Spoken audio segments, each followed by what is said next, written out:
Olá, me chamo Lia Letícia, sou artista visual, estou falando aqui de Recife, sou a diretora do Per Capita.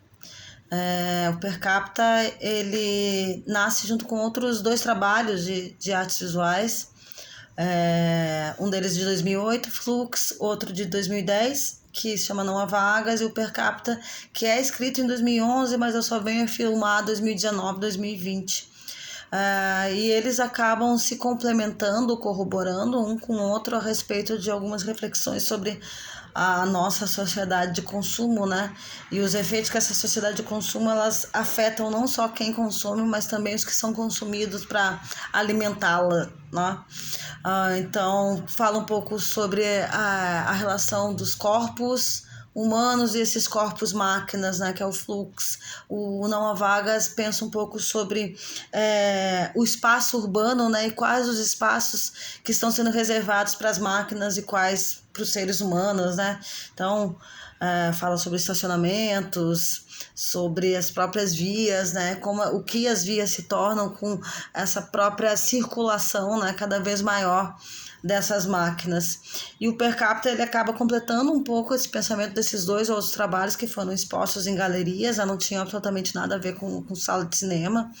E o Per Capita é um pouco disso, né? Eu acho que ele engloba um pouco esse meu pensamento sobre o trabalhar o suporte do audiovisual, ou quais os suportes eu acabo escolhendo para os temas ou as poéticas que eu quero executar, né? Produzir.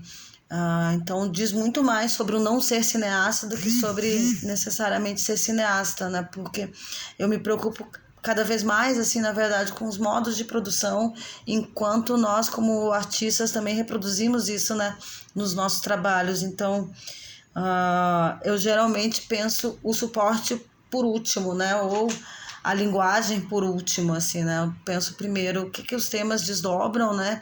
E quais os tipos de trabalhos, são trabalhos mais individuais, ou são trabalhos coletivos, e como eu posso trabalhar esse tipo de trabalho como Per Capita, que é um trabalho de equipe, né? Uma equipe bem maior do que foi o Flux e o Não Há Vagas, em como essas pessoas ou esses artistas também podem trabalhar nesse ambiente que é justamente ao qual o Per Capita reflete, né? Que é uma sociedade que é muito segmentarizada, né? Que te coloca em funções, né? Sobre para o que você funciona, né? Então, eu acho que ser artista, ser cineasta diz mais respeito a encontrar alternativas sobre o que podemos ser do que necessariamente nós somos cineastas ou artistas visuais.